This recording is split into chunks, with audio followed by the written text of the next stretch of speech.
ಇತ್ತೀಚೆಗೆ ಒಂದು ಇಂಡಸ್ಟ್ರಿಯಲ್ಲಿ ಡೆವಲಪ್ಮೆಂಟ್ಸ್ ಆಗ್ತಾ ಇದೆ, ನಿಮಗೂ ಗೊತ್ತಿದೆ. ಸೊ ನಮ್ಮ ದರ್ಶನ್ ಸರ್ ವಿಚಾರ ಅಂದ್ರೆ ಯಾವುದೋ ಒಂದು ರೇಣುಕಾ ಸ್ವಾಮಿ ಕೊಲೆ ಪ್ರಕರಣದಲ್ಲಿ ಆರೋಪಿ ಆಗಿದ್ದಾರೆ ಅಷ್ಟೇನೆ. ಸೊ ಜಡ್ಜ್ಮೆಂಟ್ ಇನ್ನಷ್ಟೇ ಬರಬೇಕಿದೆ.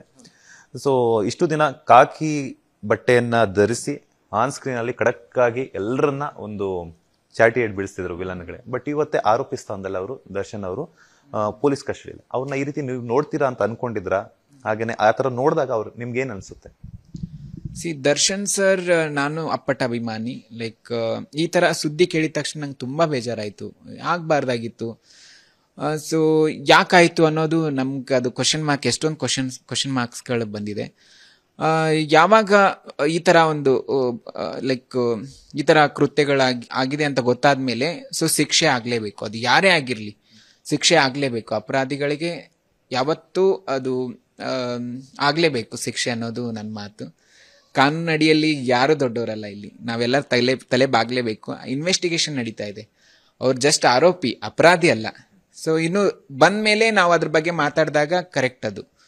ಸೊ ಆರೋಪಿ ಅಂತ ಎಲ್ಲರೂ ಇನ್ವೆಸ್ಟಿಗೇಷನ್ ಮಾಡೇ ಮಾಡ್ತಾರೆ, ಅದು ಅತ್ಯುತ್ತಮವಾಗಿ ನೀಟಾಗಿ ಹೋಗ್ತಾ ಇದೆ. ಸೊ ಅಪರಾಧಿ ಅಲ್ಲ ಅವರು, ಇನ್ನು ಆರೋಪಿ ಅಷ್ಟೇ. ಸೊ ಅಷ್ಟೇ ನಾನು ಹೇಳಬಲ್ಲೆ ಈ ಮೂಲಕ. ಅಂಡ್ ಇನ್ನೊಂದೇನಂತಂದ್ರೆ ದರ್ಶನ್ ಅವರ ಗೆಳತಿ ಪವಿತ್ರ ಗೌಡ ಅವರು ಸಹ ನಿಮ್ಗೆ ತುಂಬಾ ಗೊತ್ತಿರೋರು, ತುಂಬಾ ಪರಿಚಯಸ್ಥರೇ ಅಥವಾ ಫ್ರೆಂಡು ಅಂತ ಏನೋ ಕೇಳ್ಪಟ್ವಿ, ನಿಜಾನ ಅದು? ಹೌದು, ನಂಗೆ ಪವಿತ್ರ ಗೌಡ ಅವರು ತುಂಬಾ ಒಳ್ಳೆ ಗೆಳತಿ.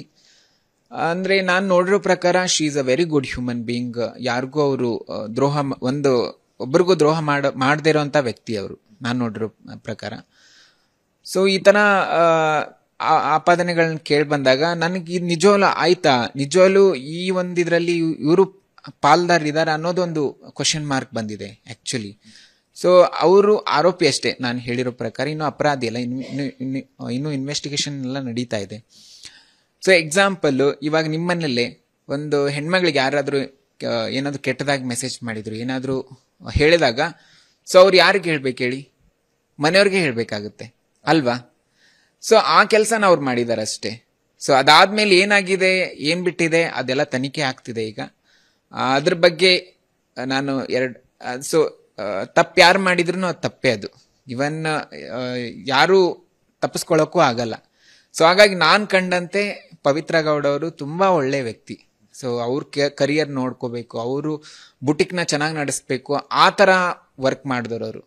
ನಾನು ಯಾವತ್ತೂ ಆರಾಮಾಗಿರೋದು ನೋಡಿಲ್ಲ. ಬಂದು ಸ್ಟುಡಿಯೋಗೆ ಬಂದು ಅವರು ಡಿಸೈನ್ ಬಗ್ಗೆ ಡ್ರಾಯಿಂಗ್ ಮಾಡೋದಾಯ್ತು, ಸೊ ಅವರು ಇನ್ನೊಬ್ಬರಿಗೆ ಡಿಸೈನ್ ಬಟ್ಟೆಗಳನ್ನ ಕೊಡೋದಾಯ್ತು. ಸೊ ಆ ಮುಖಾಂತರ ಅವರು ತುಂಬಾ ಇನ್ವಾಲ್ವ್ಮೆಂಟ್ ಕೊಡ್ತಿದ್ರು, ಅಷ್ಟು ನನಗೆ ಗೊತ್ತು. ಅವ್ರ ಪರ್ಸನಲ್ ಲೈಫು, ಅವ್ರು ಹೇಗಿದ್ರು, ಏನ್ ಮಾಡ್ತಿದ್ರು ಅನ್ನೋದು ನಾನು ಅಷ್ಟು ಡಿಸ್ಕಷನ್ ಎಲ್ಲ ಮಾಡ್ತಿಲ್ಲ. ನಂದೆಂಗಂದ್ರೆ, ಸೊ ನಾನು ಪರಿಚಯ ಆದ್ರೂ ಅಷ್ಟೇ, ಸೊ ನಿಮ್ಮ ಪರಿಚಯ ಅಷ್ಟೇ ಇರುತ್ತೆ. ನಿಮ್ಮ ಪರ್ಸನಲ್ ನೀವೇನ್ ಮಾಡ್ತಿದ್ದೀರಾ, ಹೇಗೆ ನಿಮ್ಮ ಜೀವನ, ಅದೆಲ್ಲ ನಾನು ಕೇಳಕ್ ನಾನು ದೊಡ್ಡವಳಲ್ಲ. ಸೊ ಹಾಗಾಗಿ ನಂದು ಎಲ್ಲೇ ಆದ್ರೂ ಅಷ್ಟೇ, ಯಾವ್ದೇ ಫ್ರೆಂಡ್ಸ್ನ ನಾನು ಯಾರನ್ನೇ ಮೀಟ್ ಆದ್ರೂ ಅಷ್ಟ್ರ ಮಟ್ಟಿಗೆ ಇಟ್ಕೋತೀನಿ, ಅದ್ರ ಮೇಲೆ ನಾನು ಹೋಗಲ್ಲ. So being a friend, she is good human being, good hard worker also. ತುಂಬಾ ಲೈಕ್ ಅವ್ರಿಗೆ ಇತ್ತು ಒಳ್ಳೆ ತರದಿಂದ ಬೆಳಿಬೇಕು, ನಾನು ಕೆಲಸ ಮಾಡಬೇಕು, ಒಳ್ಳೆ ಡಿಸೈನರ್ ಆಗಬೇಕು, ಶೋಸ್ ಮಾಡಬೇಕು. ಸೊ ಆ ಮುಖಾಂತರ she is a good human being. ನಿಮ್ಮ ಹಾಗೆ ಪವಿತ್ರ ಗೌಡ ಅವರ ಸ್ನೇಹ ಎಷ್ಟು ವರ್ಷಗಳದ್ದು? ಅಂದ್ರೆ ಯಾವಾಗ ಪರಿಚಯ ಆದ್ರು ಪವಿತ್ರ ಗೌಡರು ನಿಮಗೆ? ಹಾಗೇನೆ ರೀಸೆಂಟ್ ಆಗಿ ಈ ಒಂದು ಪ್ರಕರಣ ಆಗೋದಕ್ಕಿಂತ ಮುಂಚೆ ಪವಿತ್ರ ಗೌಡ ಅವ್ರನ್ನ ಎಲ್ಲಿ ಮೀಟ್ ಆಗಿದ್ರಿ ಅಂಡ್ ಯಾವಾಗ ಮೀಟ್ ಆಗಿದ್ರಿ ಅಂತ? ನಾನು ಅವ್ರ ರೆಡ್ ಕಾರ್ಪೆಟ್ ಓಪನಿಂಗ್ ಇದ್ದಾಗ ನಾನು ಆಸ್ ಅ ಗೆಸ್ಟ್ ಆಗಿ ಹೋಗಿದ್ದೆ. ಇನ್ನೊಬ್ಬರ ಮುಖಾಂತರ ಬೀಂಗ್ ಅ ಮಾಡೆಲ್ ಅವ್ರು ನಾನು ಕರೆಸಿದ್ರು. ಸೊ ಈ ತರ ಬಟ್ಟೆಗಳಿದೆ, ಹೀಗೆ ನಮ್ಮ ಬಟ್ಟೆಗಳನ್ನ ಹಾಕೊಳ್ಳಿ. ಸೊ ಆ ಮುಖಾಂತರ ನಂಗೆ ಪರಿಚಯ ಆಗಿದ್ದಷ್ಟೇ. ಸೊ ಅದಾದ್ಮೇಲೆ ಲೈಕ್ ಅವರ ಕಾನ್ವೆನ್ಷನ್ ಅದೇ, ಬಟ್ಟೆ ತಗೊಳಕ್ ಹೋಗ್ತಿದ್ವಿ, ಬರ್ತಿದ್ವಿ. ಸೊ ಆ ತರ ನಡೀತಾ ಇತ್ತು ಅಷ್ಟೇ. ಸೊ ಇಲ್ಲೂ ಬಂದಿದ್ರು ಟ್ಯಾಟೂ ಹಾಕ್ಸ್ಕೊಳಕ್ಕೆ. ಒಂದು 2 years ಆಗಿರ್ಬೋದು. ನೀವು ಹೇಳ್ತಾ ಇದ್ರಿ ಟ್ಯಾಟೂ ಹಾಕ್ಸ್ಕೊಳಕ್ಕೆ ಬಂದಿದ್ರು ಪವಿತ್ರ ಗೌಡ. ಯಾವ ಟ್ಯಾಟೂ ಹಾಕ್ಸ್ಕೊಂಡ್ರು, ಅದ್ರ ಮೇಲೆ ನಂಬರ್ಸ್ ಏನೋ ಇದೆ ಅಂತ ಹೇಳ್ಬಿಟ್ಟು ನಾವು ನೋಡಿದ್ವಿ. ಸೊ ಅದ್ರ ಬಗ್ಗೆ ಹೇಳ್ತಾ ಇದ್ರಿ. ಸೊ 777 ಅಂತ ಹಾಕ್ಸಿದ್ರು ಅವರು. ಸೊ ಇವಾಗ ನೋಡಿ, ಎಲ್ಲರಿಗೂ ಅವ್ರದೇ ಆದಂತ, ಈಗ ನಾವು ಕೇಳ್ತೀವಿ ಯಾವ ಪ್ಯಾಷನ್ ನಿಮ್ದು, ಸೊ ಏನು ಲಕ್ಕಿ ನಂಬರ್ಸ್ ಏನಾದ್ರು ಇದೆನಾ, ಅವ್ರ ಹಾಬೀಸ್ ಮೇಲೆ ನಾವು ಕ್ರಿಯೇಟ್ ಮಾಡ್ತೀವಿ ಕಸ್ಟಮೈಸ್ ಡಿಸೈನ್. ಸೊ ಆ ನಿಟ್ಟಿನಲ್ಲಿ ಅವ್ರು 777 ಹಾಕ್ಬೇಕು ಅಂತ ಬಂದ್ರು. ಸೊ ಮೇ ಬಿ ಅವ್ರ ಲಕ್ಕಿ ನಂಬರ್ ಇರ್ಬೋದು ಅದು. ಸೊ ಹಾಗಾಗಿ ಹಾಕೊಟ್ಟೆ ಅದನ್ನ. ಸೊ ಅಷ್ಟು ಗೊತ್ತು ಸೊ ಅವ್ರ ಇಂಟೆನ್ಷನ್ ಏನಿದೆ ಆ ನಂಬರ್ ಹಿಂದೆ ಅನ್ನೋದು ನಂಗೆ ಗೊತ್ತಿಲ್ಲ. ನಾನು ಕೇಳೋದಿಲ್ಲ, ನಾನು ಹೇಳಿದ್ನಲ್ಲ, ಅದ್ರ ಮೇಲೆ ನಾನು ಬೌಂಡ್ರಿ ದಾಟೋಗಲ್ಲ. ಸೊ ಅವ್ರು ಟ್ಯಾಟಾಕ್ಸ್ಗೆ ಹೋಗಿ ಬಂದಿದ್ದಾರೆ, ಈ ಡಿಸೈನ್ ಇಷ್ಟ ಹಾಕೊಟ್ಟಿದ್ದೀನಿ ಅಷ್ಟೇ. ನನಗೆ ಇನ್ನೊಂದು ಹೊಳಿತಾ ಇದೆ ತಲೆಯಲ್ಲಿ, ನೀವು 777 ಅಂದ ತಕ್ಷಣ 777 ಅಂದ ತಕ್ಷಣ ದರ್ಶನ್ ಸರ್ ಅವರ ಬರ್ತಡೆ, ಆ ಡೇಟ್ ಏನಾದ್ರು ಹಾಕ್ಸ್ಕೊಂಡ್ರ ಅಂತ, ಅಂದ್ರೆ ನಿಮಗ್ ಗೊತ್ತಿಲ್ಲ, ಬಟ್ ಏನಾದ್ರು ಅವ್ರೇನೋ ಹಾಕ್ಸ್ಕೊಂಡಿರ್ಬೋದಾ ಅಂತ. ಇಲ್ಲ, ನಂಗೆ ನಿಜವಾಗ್ಲೂ ಗೊತ್ತಿಲ್ಲ ಅದ್ರ ಬಗ್ಗೆ. ಸೊ 777 ಅಂತ ತಗೊಂಬಂದ್ರು, ಇದರಲ್ಲೇ ನಂಬರಲ್ಲೇ ನಂಗೆ ಡಿಸೈನ್ ಬೇಕು ಅಂದ್ರು. ಅದ್ರ ಪ್ರಕಾರ ನಾವು ಡಿಸೈನ್ ಮಾಡಿದ್ವಿ, ಹಾಕಿದ್ವಿ. ಅದು ಬಿಟ್ಟು ನಂಗೆ ನೀವು ಹೇಳಿದ್ಮೇಲೆ ಗೊತ್ತಾಗಿದ್ದೀಗ. ಓಕೆ. ಅಂಡ್ ಇನ್ನೊಂದೇನಂತಂದ್ರೆ, ಈಗ ದರ್ಶನ್ ಸರ್ ಅವ್ರ ಮಗ ಆಗಿರ್ಬೋದು, ಈ ಕಡೆ ಪವಿತ್ರ ಗೌಡ ಅವ್ರ ಮಗಳಾಗಿರ್ಬೋದು, ಇಬ್ರು ಇನ್ನೂ ಚಿಕ್ಕವರು. ಸೊ ಈ ಒಂದು ಸ್ಟೇಜ್ ಅಲ್ಲಿ ತಂದೆ ತಾಯಿಯನ್ನ, ಮಗಳು ತಾಯಿಯನ್ನ, ಮಗ ತಂದೆಯನ್ನ ಒಂದು ಜೈಲಲ್ಲಿ ಪೊಲೀಸ್ ಕಸ್ಟಡಿಯಲ್ಲಿ ನೋಡೋದು ತುಂಬಾ ಕಷ್ಟ ಆಗುತ್ತೆ. ಸೊ ನೀವು ಅವ್ರನ್ನ ಕಾಂಟ್ಯಾಕ್ಟ್ ಮಾಡಿ ಮಾತಾಡ್ಸುವಂತ ಪ್ರಯತ್ನವನ್ನ ಮಾಡಿದ್ರ, ಅಥವಾ ಫೋನ್ ಮೂಲಕ ಏನಾದ್ರು ಟ್ರೈ ಮಾಡಿದ್ರ?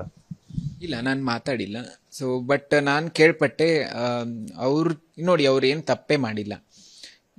ಸೊ ಅವ್ರಿಗೆ ಏನೂ ಪ್ರಾಬ್ಲಮ್ ಆಗಬಾರ್ದು ಸಮಾಜದಿಂದ, ಯಾಕಂದ್ರೆ ಅವರು ಸ್ಕೂಲು ಕಾಲೇಜಸ್ ಅಂತ ಹೋಗ್ಲೇಬೇಕಾಗುತ್ತೆ. ಆ ಟೈಮಲ್ಲಿ ಈ ತರ ಮಾತುಗಳು ಕೇಳಿ ಬಂದಾಗ ಅವರು ಒಂದು ಎಜುಕೇಶನ್ ಆಯ್ತು. ಎಜುಕೇಶನ್ ತುಂಬಾ ಇಂಪಾರ್ಟೆಂಟ್ ಈಗಿನ ಕಾಲದಲ್ಲಿ.